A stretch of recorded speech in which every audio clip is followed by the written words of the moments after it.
चलिए, तो यहाँ पर यूपीएससी जो कि वररक्षक, और यहाँ पर कह सकते हैं हिंदी की आपकी क्लास है। और आपके पूरे के पूरे 80 प्रश्न आपके सॉल्व कराए जाते हैं सुबह 7:30 बजे। ठीक है, एक क्लास सुबह 7:30 बजे चलती है और पूरे के पूरे प्रश्न एक ही क्लास में आपके कंप्लीट कराए जाते हैं। चलिए, तो स्टार्ट करते हैं।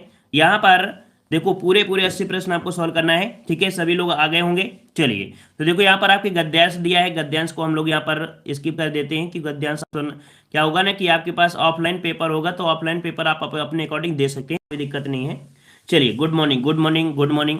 चलिए, पहला प्रश्न आपसे पूछा गया है, कह रहा है कि जब कोई सरकारी पत्र, ज्ञापन या कार्यालय पत्र एक साथ अनेक प्रेषियों को भेजा जाए तो उसे क्या कहते हैं। ये प्रश्न आपका पूछा भी गया है, जो पिछला एग्जाम हुआ था, ठीक है, 2018 वाले में, वो आपका क्वेश्चन आपका पूछा भी गया था कि जब कोई सरकारी पत्र, ज्ञापन या कार्यालय ज्ञापन एक साथ अनेक परिस्थितियों को भेजे जाए तो उसे क्या कहते हैं।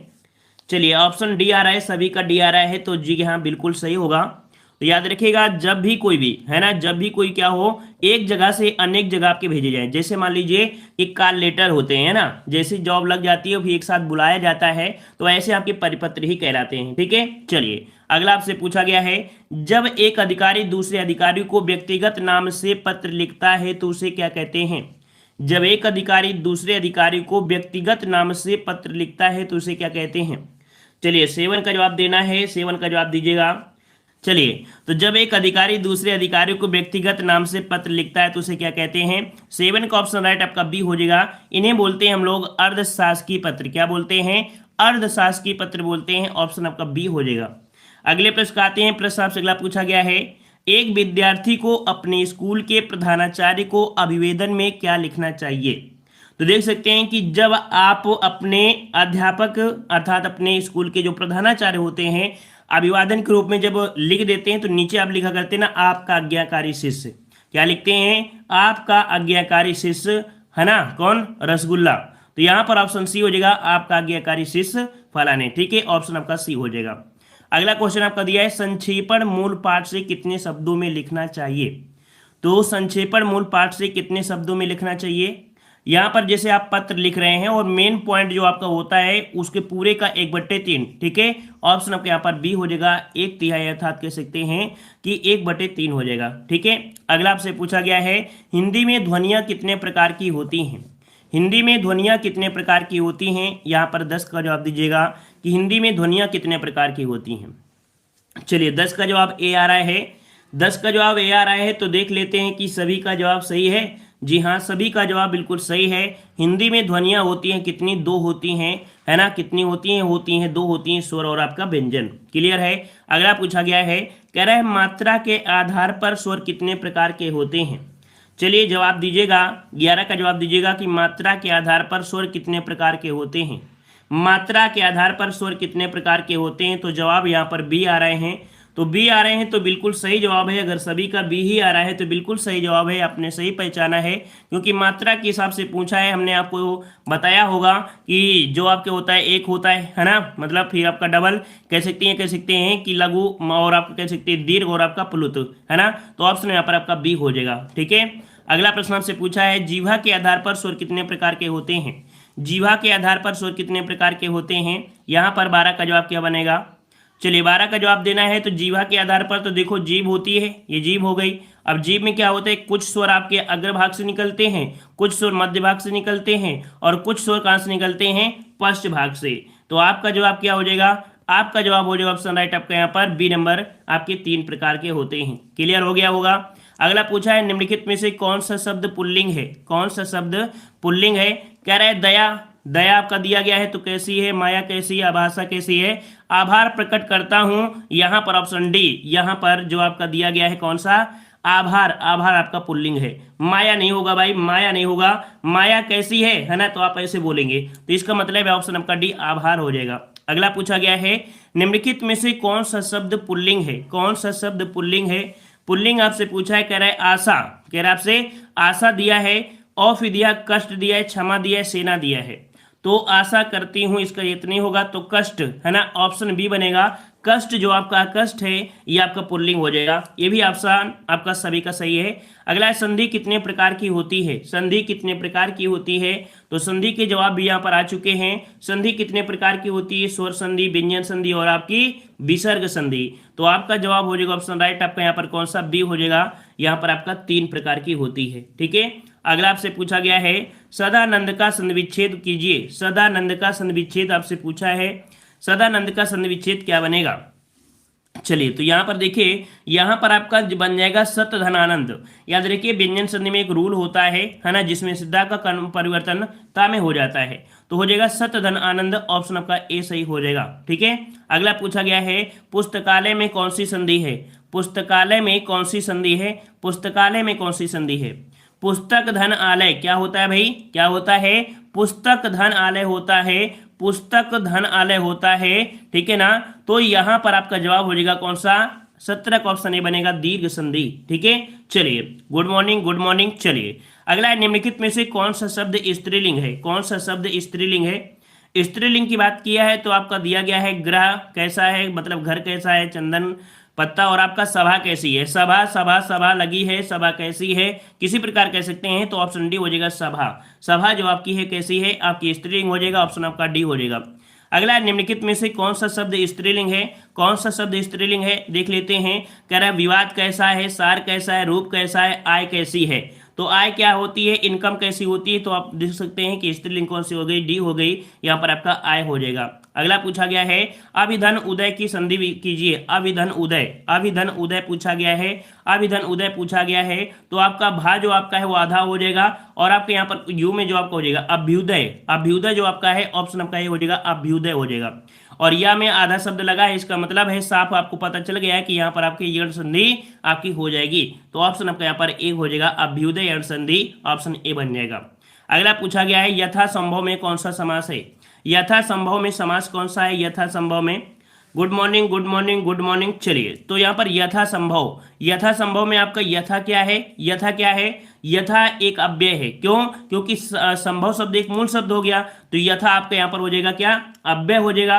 अव्यय ही उपसर्ग होता है, उपसर्गीय आपका क्या होता है, यहाँ पर अव्ययी भाव समास होता है। जब भी किसी भी समास का पहला पद प्रधान होता है वो आपका क्या हो जाएगा, अव्ययी भाव समास हो जाएगा। तो ऑप्शन आपके यहाँ पर ए हो जाएगा। अगला आपसे पूछा गया है जिंदगी में कौन सा प्रत्यय है। चलिए यहां पर जवाब देना, जिंदगी में कौन सा प्रत्यय है। जिंदगी में कौन सा प्रत्यय है। चलिए कुछ जो जवाब लोगों के बी आ रहे हैं, यहां पर जवाब बी आ रहे हैं, तो देख लेते हैं कि आप लोगों का जवाब बी सही होगा। चलिए देख लेते हैं। तो आप बताइए, अगर आपका बड़ी ई आ रहा है तो जिंदग, क्या बताइए कि ये बताइए इसका कोई अर्थ निकल रहा है क्या। इसका कोई अर्थ निकल रहा है क्या, नहीं निकल रहा है ना। इसका मतलब ये तो नहीं हो सकता है, ये तो आपका होगा नहीं। अब आपके पास दिया है, अगर आप सी लगा रहे हैं तो देखिए जिंद, जिंद और फिर जिन, जिन फिर दगी, तो ये भी आपका नहीं होगा। तो इसका मतलब है कि आपका जो जिंद मतलब गी जो आपका है, इसका आपका हो जाए जिंद। जिंद तो नाम सुने ना, इसका मतलब जिंद एक अर्थ निकल कर आएगा, तो इसका बाद में निकलेगा गी। इसका ऑप्शन आपका ए हो जाएगा। यहां पर राइट आंसर आपका ए हो जाएगा, गी प्रत्यय आपका हो जाएगा। ठीक है, ऑप्शन ए हो जाएगा, क्योंकि मूल शब्द निकलना अनिवार्य है। मूल शब्द नहीं निकलेगा तो पता ही नहीं चलेगा कि क्या है ना। तो मूल शब्द आपका जिंद है और फिर गी है। चलिए अगला प्रश्न पूछा गया है निम्नलिखित में से कौन सा शब्द तत्सम है। कौन सा शब्द तत्सम है। तो तत्सम शब्द पूछा गया है, और हमने बताया था तत्सम शब्द में क्या होता है, रा लगा होता है। चाहे रा ये वाला आपका नीचे हो ऋषि वाला, चाहे ऊपर वाला हो, चाहे ये वाला हो, है ना। तो यहाँ पर देखो किस में लगा है, प्रिय, है ना। प्रिय लिखा है, प्रिय मतलब इसका जो आपका तद्भव बनता है पिया बनता है ना। तो ऑप्शन कौन सा हो जाएगा, यहाँ पर आपका बनेगा तत्सम पूछा गया है, तत्सम। ठीक है, चलिए और अगला पूछा गया है कि परमेश्वर में कौन सा समास है। परमेश्वर में, तो यहां पर आपका जवाब हो जाएगा, देखो गुरुदेव हो गया, ये महेश्वर हो गया, ये जो भी होते हैं हमेशा किसमें होते हैं, कर्मधारय समास होते हैं, जिसमें से विशेष विशेषण होता है या उपमेय उपमान की बात होती है, वहां पर आपका कर्मधारय समास होता है। ठीक है, अगला पूछा गया निम्नलिखित में से कौन सा शब्द विदेशज है। कौन सा शब्द विदेशज है। विदेशज आपसे पूछा है तो आप जवाब बिल्कुल आसानी से देंगे, मात्र 1 सेकंड में दे सकते हैं। रिक्शा है जापानी, कैसा है, रिक्शा है जापानी। तो ऑप्शन आपका ए हो जाएगा, रिक्शा है जापानी। तो जवाब आपका ए हो जाएगा, ये विदेशज है। ठीक है, अगला पूछा गया है कि निम्नलिखित में से कौन सा शब्द तत्सम नहीं है, कौन सा शब्द तत्सम नहीं है। तत्सम नहीं है तो देख लेते हैं, तत्सम नहीं है। वचन दिया है तो आपका तत्सम है, शलाका भी तत्सम है, तिक्त भी तत्सम है। दिया है चार तो चार भाई तत्सम नहीं होगा, क्योंकि इसका बनता है चत्वारी। क्या बनता है? चत्वारी बनता है। इस कारण से ऑप्शन डी ये आपका तत्सम नहीं है। ठीक है। अगला आपसे पूछा गया है अध्यक्ष में कौन सा उपसर्ग है, अध्यक्ष में कौन सा उपसर्ग है, अध्यक्ष में कौन सा उपसर्ग है। तो आपका बनेगा अधिधन अच्छ, अर्थात कह सकते हैं अध निकलेगा, और अध जहां पर दिया गया है ए नंबर में ही हो जाएगा। ठीक है, अध आपका ए नंबर में आपका हो जाएगा, ऑप्शन ए हो जाएगा। नेक्स्ट क्वेश्चन है कि गाय कौन सी संज्ञा है, गाय कौन सी संज्ञा है। अब ये गाय के नाम किया है तो आपके दिमाग में आ गया गाय तो बहुत होती हैं। गाय जब बहुत होती हैं तो यहां पर कह सकते हैं क्या बोलेंगे, आप बोलेंगे आपका व्यक्तिवाचक दिया है, जातिवाचक दिया है, भाववाचक दिया है और द्रव्यवाचक। तो आप जवाब देंगे यहाँ पर बी, या आप जवाब देंगे बी, यहाँ पर आपका जातिवाचक। क्या बोलेंगे? जातिवाचक बोलेंगे, ऑप्शन बी हो जाएगा जातिवाचक। ठीक है। अब पर्सनल फलाने की गाय तो नहीं बोल दिया है कि उनकी गाय काली है डेकाने की, है ना, तो अगर उसकी बात करते तो व्यक्तिगत हो जाता, लेकिन यहाँ पर गाय में तो सभी आ जाती है, अर्थात जातिवाचक हो जाएगा। नेक्स्ट क्वेश्चन है निम्नलिखित में से कौन सी भाववाचक संज्ञा है, भाववाचक संज्ञा, भाव को प्रकट करने वाली संज्ञा कौन सी है। दिल्ली दिया है, लड़का दिया है, मोहन दिया और आपका बीमारी। बीमारी जो आपका है ये आपका जवाब हो जाएगा ऑप्शन डी, जिसका भी जवाब डी है बिल्कुल सही हो जाएगा। भाववाचक संज्ञा कौन सी है तो आपकी बीमारी है, ऑप्शन डी हो जाएगा। ठीक है। अगले प्रश्न आते हैं, प्रश्न आपसे अगला है संग्राम में उपसर्ग कौन सा है, संग्राम में उपसर्ग बताइएगा। संग्राम में उपसर्ग तो यहां पर बनेगा सम। क्या बनेगा? सम। लेकिन कौन सा? माँ आधा शब्द निकलेगा, माँ आधा, सम धन ग्राम, सम धन ग्राम, अर्थात कह सकते हैं कि ऑप्शन बी यहां पर आपका हो जाएगा राइट, बी नंबर। ठीक है। अगला पूछा गया है कि सावधानी में कौन सा प्रत्यय है, सावधानी, सावधानी में कौन सा प्रत्यय है।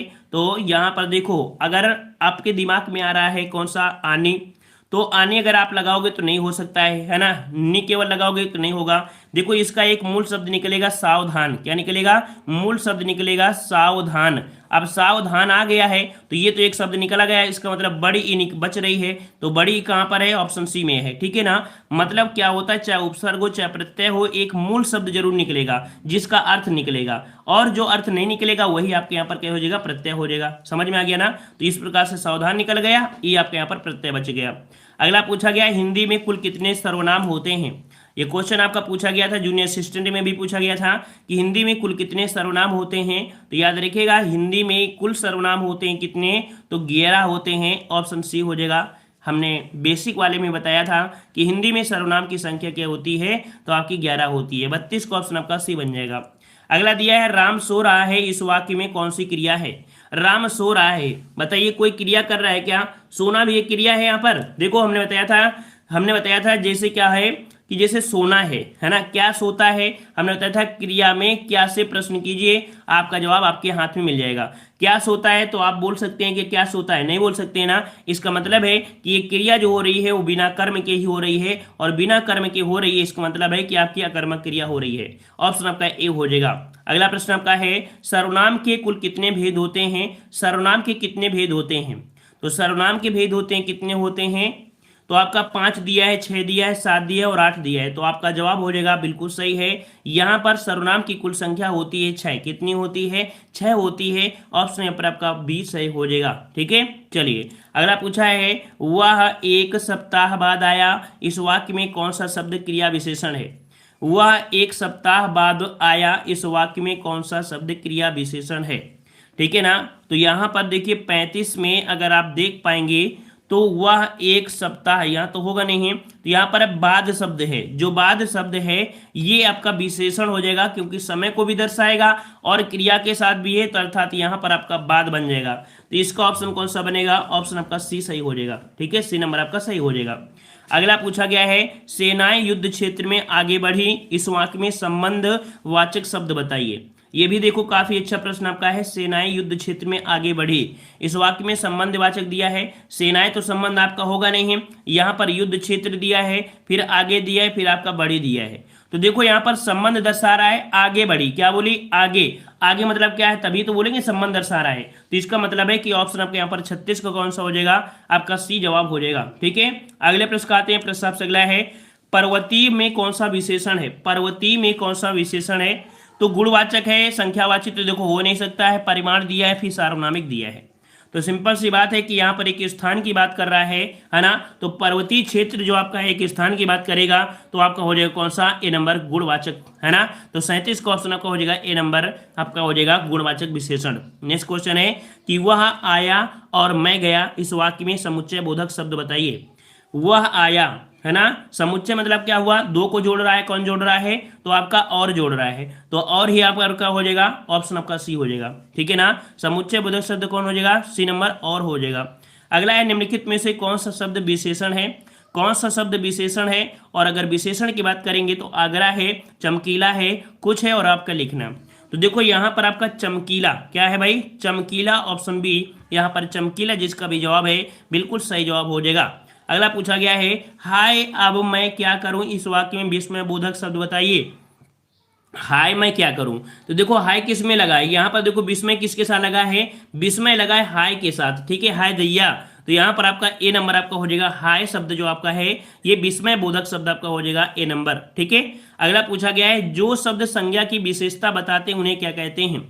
चलिए 41 का जवाब दीजिएगा कि जो शब्द संज्ञा की विशेषता बताते हैं, देखो विशेषता बताते हैं, ये नहीं पूछा गया है कि संज्ञा के स्थान पर बोले या लिखे जाते हैं, यहाँ पर पूछा गया है जो शब्द संज्ञा की विशेषता बताते हैं, और जो विशेषता बताते हैं उसे क्या बोलते हैं, तो आपका यहाँ पर विशेषण हो जाएगा। अगर क्वेश्चन ये पूछा जाता, अगर ये पूछा जाता संज्ञा के स्थान पर बोले या लिखे जाते हैं तब वहां पर आपके सर्वनाम हो जाता है ना, लेकिन यहाँ पर पूछा है उसकी विशेषता बताते हैं तो विशेषता आपका हो जाएगा विशेषण। तो 41 का ऑप्शन आपका बी सही हो जाएगा। क्लियर हुआ। अगले प्रश्न का आते हैं, प्रश्न आपसे अगले हैं, उपसर्ग वह शब्दांश है जो, उपसर्ग वह शब्दांश है जो, तो यहां पर कह सकते हैं, तो यहां पर कह सकते हैं कि आपका जवाब किसी शब्द के मध्य नहीं किसी शब्द के आगे जुड़ता है, बिल्कुल सही जवाब है, यहां पर आपका सी हो जाएगा, किसी शब्द के आगे जुड़ता है जो आपका उपसर्ग होता है, ठीक है। चलिए अगले प्रश्न का आते हैं, प्रश्न आपसे अगला है, निम्नलिखित में से कौन सा शब्द शुद्ध है, कौन सा शब्द शुद्ध है। यहां पर दिया गया है 46, यहां पर दिया गया है 46 किस प्रकार से लिखेंगे, तो देखो आप इंग्लिश हिंदी सब कुछ जानते हैं लेकिन हिंदी में भी आपको दिया गया है, तो 46 देखो 46 ला में जो आपका होता है बड़ी की मात्रा होगी तो आपका हो जाएगा 46, ऑप्शन आपका बनेगा ए नंबर 46 बन जाएगा। क्लियर हो गया। चलिए भाई आप लोग लाइक शेयर बढ़ाते रहिए, लाइक शेयर करते रहिए, लाइक कर दीजिएगा, जितने लोग अभी जुड़े हैं थोड़ा सा लाइक कर दीजिएगा और थोड़ा दोस्तों को भी शेयर कर दीजिएगा ताकि टाइम से आ जाया करे, ठीक है। और ज़्यादा लोग होते हैं तो आपको भी आनंद आता है और हमें भी आनंद आता है, ठीक है। एक बार जितने लोग यहाँ पर बाद में जुड़े हैं लाइक शेयर कर दीजिए जल्दी से। चलिए कर दिए। चलिए कह रहा है निम्नलिखित में से कौन सा शब्द अनीक का पर्यायवाची है, अनीक का पर्यायवाची, अनीक है ना, अनीक का पर्यायवाची देखो अर्जुन तो होगा नहीं, अग्नि भी नहीं होगा, घोड़ा भी नहीं होगा, तो आपका जवाब हो जाएगा सेना। सेना के भी आपके होते हैं, कटक होता है, कटक भी बहुत बार पूछा गया है, अनीक भी पूछा गया है, तो ऑप्शन आपका बी हो जाएगा सेना। नेक्स्ट क्वेश्चन है कपड़ा का पर्यायवाची बताइए, कपड़ा का पर्याय, देखिए कपड़ा का पर्याय दिया है चलन, है ना, चलन से कोई मतलब नहीं है, गगन दिया है, जंगल दिया है, वसन, वसन मतलब कपड़ा होता है, तो ऑप्शन आपका बी हो जाएगा वसन बन जाएगा, ठीक है। चलिए बहुत अच्छे। अगला पूछा है निम्नलिखित में से शुद्ध शब्द कौन सा है, शुद्ध शब्द आपसे पूछा है उज्ज्वलन, क्या पूछा गया है, उज्ज्वलन पूछा गया है, तो उज्ज्वलन यहाँ पर देख लेते हैं, तो आपका ये देखो आपका झ लगा है तो आपका होगा नहीं है, यहाँ पर उज्ज्वल शब्द आपका ये गलत है और उज्ज्वलन ये भी गलत है, तो इसका ऑप्शन आपका हो जाएगा ए नंबर, यहाँ पर आपका उज्ज्वलन सही लिखा गया है, ठीक है। चलिए अगला पूछा गया है उभय और आपका अभय शब्द युग्म का सही अर्थ बताइए, उभय और आपका अभय और उभय, है ना, अभय और आपका उभय, तो अभय मतलब क्या होता है, अभय मतलब होता है निर्भय, और उभय मतलब होता है दोनों, उभय मतलब कॉमन बोलते हैं ना, कॉमन ये कह सकते हैं आपका दोनों होगा, तो यहाँ पर कह सकते हैं कि आपका जवाब होगा कौन सा, निर्भय और आपके यहाँ पर दोनों, जवाब आपका ए सही हो जाएगा, ठीक है। अगला पूछा गया है आकाश का विलोम शब्द बताइए, आकाश का विलोम पूछा है, तो आकाश का विलोम क्या बनेगा, आकाश का विलोम देखते हैं इस प्रश्न का जवाब कौन देता है, इतना सरल प्रश्न है, देखते हैं किसका जवाब सही आएगा 48 में। चलिए 48 का बी आ रहा है, देखो 48 का ए भी आ गया है ना, हम जान रहे थे किसी न किसी का ए तो आएगा ही। तो यहाँ पर देखो आकाश दिया है, तो भाई आकाश क्या होता है, पाताल होता है, आकाश का होता है पाताल होता है, तो आपका राइट आपका कौन सा हो जाएगा, यहाँ पर आपका हो जाएगा कौन सा, बी हो जाएगा, आकाश का पाताल होता है, ठीक है। अगला आपसे पूछा गया है, कह रहा है अली और आपका अली, अली और अली, तो देखो यहाँ पर अली दिया गया है और आपका अली दिया है, इसका मतलब अली मतलब क्या होता है, सखी होता है, अली मतलब क्या होता है, सखी होता है, ठीक है। अली मतलब क्या होता है, तो आपका भौरा होता है, क्या होता है, भौरा होता है। तो इस कारण से जवाब कौन सा हो जाएगा, जवाब हो जाएगा ऑप्शन बी, भौरा और आपका सखी हो जाएगा। तो एक साथ आपका जवाब मिल गया बी नंबर। नेक्स्ट क्वेश्चन है, पृथ्वी का विलोम क्या होता है। चलिए अब 50 का जवाब दीजिएगा, पृथ्वी का आपका विलोम क्या बनेगा। तो भाई पृथ्वी है, तो पृथ्वी है तो आपके पास जवाब कौन हो जाएगा, तो भाई पाताल में मत पहुंचिएगा। अब देखिए पृथ्वी है तो भाई पाताल में तो पहुंचना नहीं है, तो यहाँ पर देखिए जवाब कई लोगों के आ रहे हैं कि यहाँ पर बी भी आ रहे हैं, है ना। तो भाई आप पृथ्वी का पाताल नीचे और थोड़ा पहुंचोगे, पृथ्वी का क्या हो जाएगा, आकाश, तो आकाश पाताल, आकाश पाताल, तो यहाँ पृथ्वी और आकाश, ठीक है, पृथ्वी और आकाश हो जाएगा। तो 50 का ऑप्शन आपका बनेगा ए नंबर, ठीक है, 50 का बनेगा ए नंबर, पृथ्वी और आपका आकाश हो जाएगा, ठीक है। चलिए अगले प्रश्न का आते हैं। प्रश्न आपसे अगला दिया है, बड़ा घर छोटा आदमी नील वस्त्र में विशेष शब्द क्या है। विशेष पूछा गया है, मतलब जिसकी विशेषता बताई गई है, विशेषता बताई गई है, बड़ा घर है ना। आपसे बोलेंगे बड़ा घर है तो कह सकते हैं बड़ा क्या है यहाँ पर, तो ये तो कह सकते हैं आपका हो जाएगा विशेषण। तो घर शब्द है, आदमी और आपका वस्त्र, तो यहां पर आपका हो जाएगा घर, आदमी, वस्त्र, ये आपका हो जाएगा विशेष।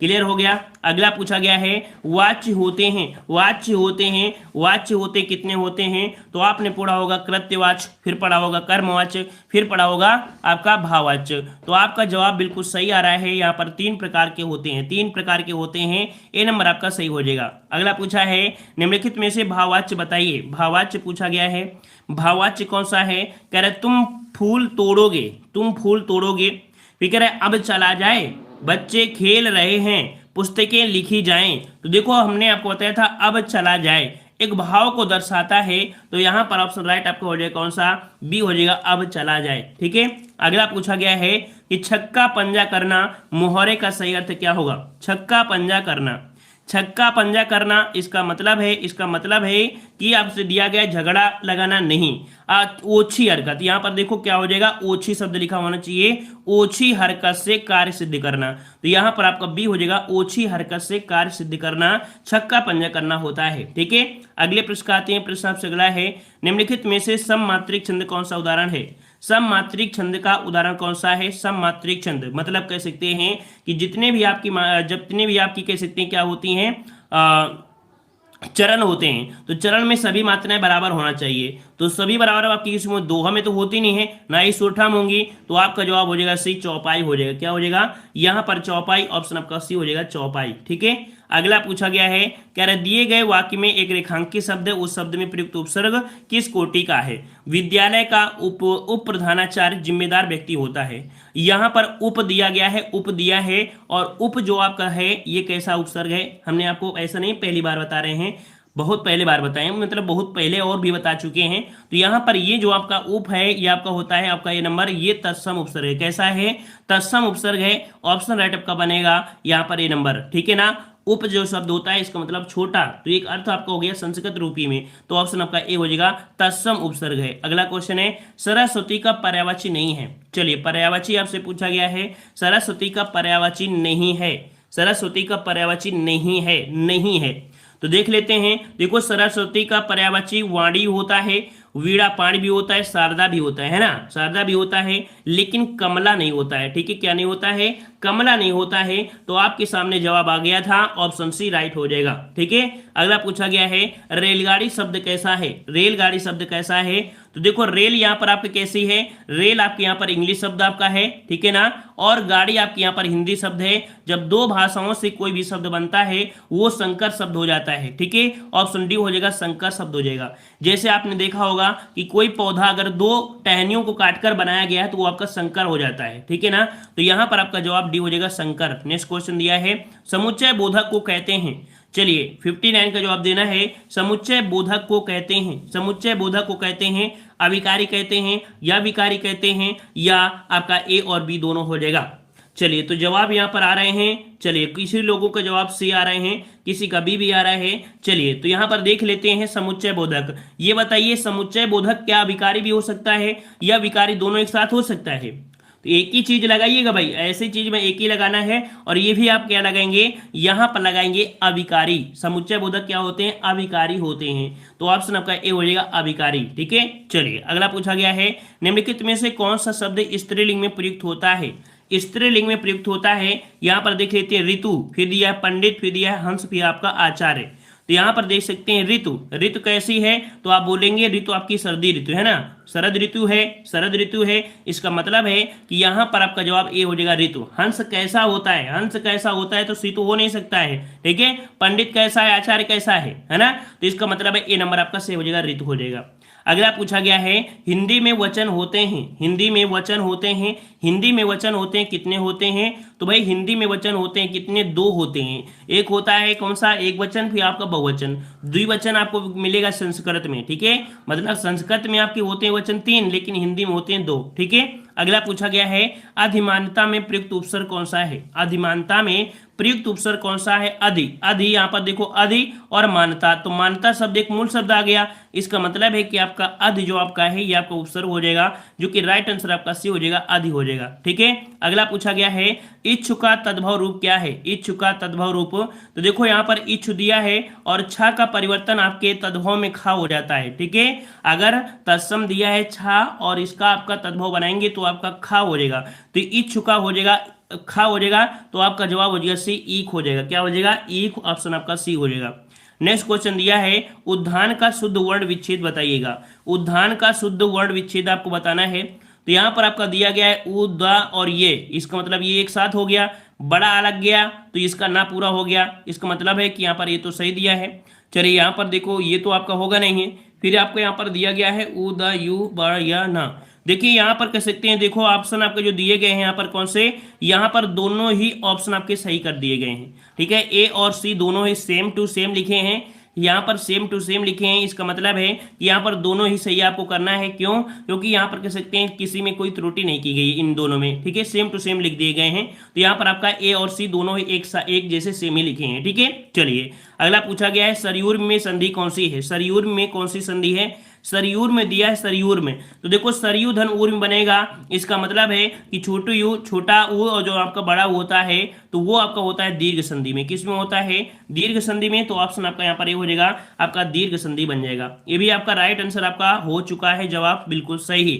नेक्स्ट क्वेश्चन है जिस समास का कोई पद प्रधान नहीं होता है उसे क्या कहते हैं, जिस समास का कोई भी पद प्रधान नहीं होता है, कोई भी पद प्रधान नहीं होता है तो वो आपका कौन सा होता है, तो देखो दिग होता है संख्यावाची, ये तो होगा नहीं। द्वंद्व समास में दोनों ही पद आपके प्रधान होते हैं। कर्मधारय समास में तो विशेष विशेषण होता है, तो इसका मतलब है आपका जवाब डी हो जाएगा, बहुब्रीहि समास। बहुब्रीहि समास का कोई भी पद प्रधान नहीं होता है, इसका बनने वाला तीसरा पद प्रधान होता है, तो ऑप्शन आपका यहाँ पर डी हो जाएगा, बहुब्रीहि समास। नेक्स्ट क्वेश्चन विशेषण और विशेष के योग से कौन सा समास बनता है, देखो अभी हमने बताया था विशेषण और विशेष के योग से कौन सा समास बनता है, अभी हमने इसके ऊपर देखो बताया है, तो इसका मतलब है कि इसका जवाब आप लोग कमेंट बॉक्स में कमेंट करेंगे, ठीक है। इसका जवाब आप लोग कमेंट बॉक्स में कमेंट करिएगा, जो ऑफलाइन वीडियो देखेंगे वो भी जवाब दीजिएगा और आप जवाब दीजिएगा। चलिए अगला है प्रत्यय होता है, प्रत्यय जो होता है, प्रत्यय होता है वो क्या होता है, चलिए देख लेते हैं। प्रत्यय आपका जवाब क्या बनेगा, 68 नंबर में जवाब देना है, 68 का जवाब देना है, 68 का जवाब ए आ रहा है, किसी का यहाँ पर और भी कुछ आ रहा है, चलिए 68 में और कोई किसी का ऑप्शन नहीं है। चलिए तो यहाँ पर बिल्कुल सही जवाब है, यहाँ पर आपका जवाब हो जाएगा ए नंबर, शब्दांश होते हैं, क्या होते हैं, शब्दांश होते हैं, तो ऑप्शन यहाँ पर ए हो जाएगा, शब्दांश होते हैं, ठीक है। जैसे अभी हमने बताया था अधिमानता, क्या बोला था, अधिमानता हो गया, और जैसे जिंदगी भी था, तो मतलब एक शब्द निकला था ना, मुख्य शब्द निकला था, इसका मतलब आपका शब्दांश होता है। अगला पूछा गया लिपि की आवश्यकता होती है भाषा बोलने में, भाषा लिखने में, भाषा संकेत में, इन तीनों में। तो देखो लिपि मतलब होता है लिखना, लिपि मतलब होता है लिखना, और लिखना होता है, इसका मतलब है कि आपका जवाब हो जाएगा कौन सा, ऑप्शन आपका बी हो जाएगा, भाषा लिखने में, ठीक है। अगला पूछा गया है खड़ी बोली निकली है, खड़ी बोली निकली है, खड़ी बोली आपकी कहाँ है, तो आपकी हिंदी की जो आपकी बोली है कौन सी, पश्चिमी हिंदी। पश्चिमी हिंदी के 5 पार्ट हो जाते हैं और उस 5 पार्ट में तो आपका होता है खड़ी बोली, तो ऑप्शन आपका बी हो जाएगा, पश्चिमी हिंदी आपकी हो जाएगा, ठीक है। अगला आपसे पूछा गया है कि हिंदी भाषा की कुल वर्ण लिपियां कितनी हैं, हिंदी भाषा की कुल वर्ण लिपियां कितनी हैं, कुल वर्ण लिपियां कितनी हैं। लाइक शेयर बढ़ाते रहिए, लाइक शेयर बढ़ाते रहिए भाई, लाइक शेयर कम मत करिए, जल्दी से बढ़ाते रहिए, है ना। चलिए तो यहाँ पर देखो हिंदी भाषा की कुल वर्ण लिपियां कितनी है, तो आपके स्वर और व्यंजन को मिलाएंगे, स्वर और व्यंजन को मिलाएंगे तो कुल आपके कितने हो जाएंगे, आपके 52 हो जाएंगे, तो आपका जवाब हो जाएगा कितना हो जाएगा, आपका सी हो जाएगा। है ना, सी हो जाएगा। अच्छा, अगर क्वेश्चन ये पूछ लेता यहाँ पर जो 44 दिया है, क्योंकि 44 वाला क्वेश्चन बनता है, क्या बनता है, बोला जाता है कि अगर संयुक्त को ना मिलाया जाए, संयुक्त को ना मिलाया जाए तो आपकी संख्या कितनी हो जाती है, तो आपकी 44 हो जाती है। संयुक्त आपके क्या होते हैं, संयुक्त आपके 4 होते हैं, संयुक्त व्यंजन होते हैं, और 4 होते हैं संयुक्त स्वर। ये 4 को हटा लोगे तो कितने बनेंगे, 44। जब बोला जाए कि संयुक्त व्यंजन को हटाने पर वर्णों की संख्या, तब आपकी 44 होती है, याद रहेगा। चलिए अगला पूछा गया है, हाँ यहाँ पर जो 33 होते हैं तो व्यंजन तो आपके 33 होते ही हैं, ठीक है। अगला प्रश्न आपका है मध्य स्वर कहते हैं, मध्य स्वर। तो मध्य स्वर आपके कौन होता है, 72 नंबर में मध्य स्वर। तो देखो हमने बताया था जीव में, अभी इसी वीडियो में बताया था कि जीव के आधार पर आपके 3 वर्ड होते हैं, 3 प्रकार के। मध्य स्वर में जो आपका आता है, कौन आता है, तो आपका जो छोटा होता है ये आपका मध्य स्वर होता है। आपका जवाब हो जाएगा ऑप्शन राइट आपका डी। यहाँ पर जो आपका आ है ये मध्य स्वर हो जाएगा, जीव के मध्य भाग से निकलता है। जब बोलते हो तो थोड़ा सा गड्ढा हो जाता है, जीव में हल्का सा गड्ढा हो जाता है जब इसको बोलते हो, ठीक है। अगला पूछा गया है निम्नलिखित में से कंठ वर्ण कौन सा है, कंठ वर्ण कौन सा है।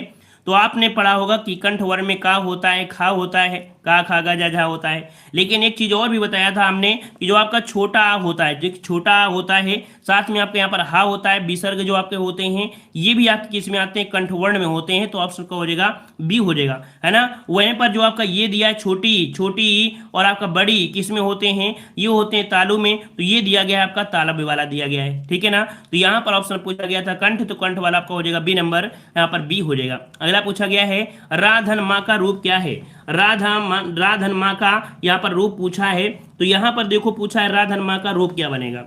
तो इसका रूप आपका बनेगा कौन सा बनेगा, ऑप्शन राइट आपका बनेगा यहाँ पर 74 का जवाब आपका बनेगा सी।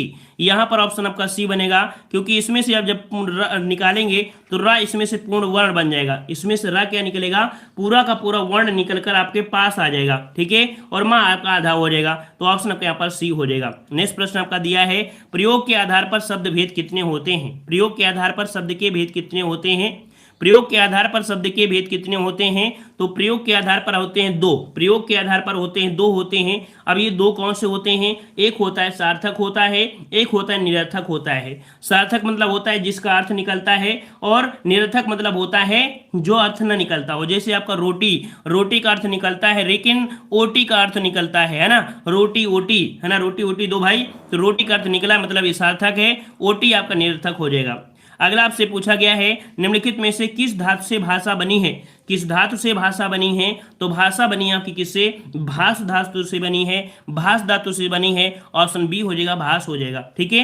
अगला पूछा गया है धातुष्मा में प्रयुक्त संधि कौन सी है, धातुष्मा में कौन सी आपकी संधि है, धातु धन ऊष्मा, क्या बनेगा, धातु धन ऊष्मा बनेगा। इसका मतलब है कि यहाँ पर आपका धातु धन ऊष्मा, तो छोटा ऊ बड़ा ऊ बराबर वही होगा, दीर्घ वाला आपका हो जाएगा, ऑप्शन सी हो जाएगा, दीर्घ संधि बन जाएगा, ठीक है। अगला पूछा गया है कि प्रा में, देखो प्रा में पूर्ण वर्ण कौन सा है, प्रा में पूर्ण वर्ण कौन सा है। 78 वाले में देखते हैं कि जवाब किसका यहाँ पर सही हो जाएगा, 78 में देखते हैं जवाब किसका सही हो जाएगा।